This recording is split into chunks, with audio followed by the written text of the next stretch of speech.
Hello everybody, welcome back to another video. In today's video, I want to go over some of the predictions that I have for Jailbreak 2025. For my first prediction, I think that Jailbreak will experience a player count fall off. Since we're not going to get huge monthly updates anymore, I feel like the player count is going to drop off a little bit. Right now, Jailbreak averages about like 15,000 players, but I feel like it's going to drop down to maybe 7,000, 8,000, 9,000, somewhere around that mark. Which is sad, but I feel like that's the truth. For my second prediction, I think that 5 days of vehicles will come back. We didn't get a 5 days of vehicles for 2024, but I think we're going to get one for 2025. I feel like it really shouldn't be that hard to do 5 days of vehicles. All you have to do is just pay 5 people for 5 different models and then just go rig them.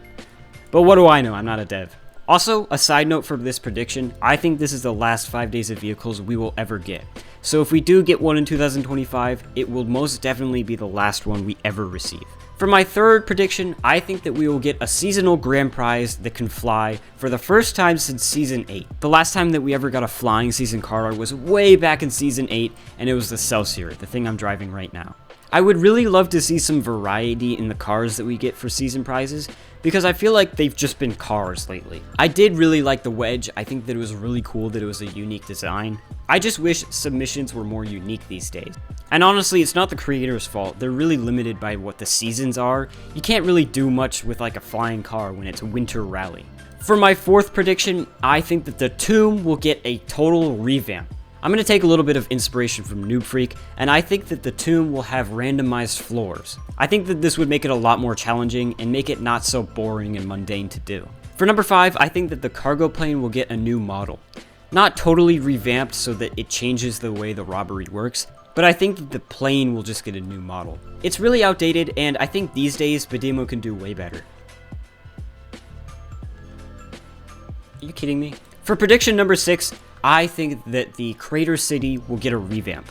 I think these buildings are pretty boring, and maybe just a little bit of a design change would go a long way. For my 7th prediction, I think that we're going to get a small store in Crater City. I really think that's what Crater City is missing, is something to do over here besides the bank. Because nobody would ever use this garage if there wasn't a robbery over here. And I think a small store like a coffee shop or something like that would fit right here, and it would be perfect. It would make Crater City feel a little bit more alive. For my 8th prediction, I think that the DeLorean will get a new model. The DeLorean is one of the most outdated cars in the game and hasn't been touched since it was added. If I could do anything with the DeLorean, I would make it so that it's $2.5 million and it could fly. This would be so cool, and I feel like that this was a missed opportunity when they first added it. You could even put it near the concept in the like multi-million-dollar garage. But I'm pretty sure that's never going to happen, so my real prediction is I think that it's just going to get an updated model. Maybe during a 5 days of vehicles that we might get. And for my final prediction number 9, I think that 2025 will be the last year that we ever get an update besides the seasons. I think after 2025 is over, the only time that Jailbreak will ever get new content is with the seasons. And even then, I don't even know how long those are going to last. Before I end the video, I just want to say real quick, thank you to everybody who joined me in 2024. I had a really fun year making videos, and I think that 2024 was my best year for videos. I made a lot of videos in 2024 that are probably my favorites that I've ever made, and so I just want to thank you for watching them. So to all my subscribers and everybody else watching this video, thank you for an awesome 2024, and I hope that I can bring you some cool videos in 2025. Thank you so much for watching, and I will see you next year.